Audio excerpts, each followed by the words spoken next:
এখন আমরা চারজন পুত্রের নাম রাখব। কৌশলার পুত্রের নাম শুধুমাত্র 2 অক্ষরের, কিন্তু এতই মহান যে সমগ্র পৃথিবী তার কাছে মাথা নত করবে, অনন্ত ব্রহ্মাণ্ডকে সুখ দেবে। সেই নাম হবে রাম। রাম ত্যাগের মূর্তি, ধর্মপুত্র, জগতের ভরণ পোষণ করবে কৈকেয়ী পুত্র, পৃথিবীতে ভরত নামে বিখ্যাত হবে। এ সমস্ত লক্ষণ নিয়েই জন্মেছে। এর নাম লক্ষণ। লক্ষণ?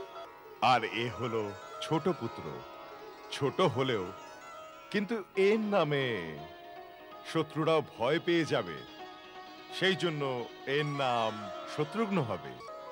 রাম, ভরত, লক্ষণ, শত্রুঘ্ন।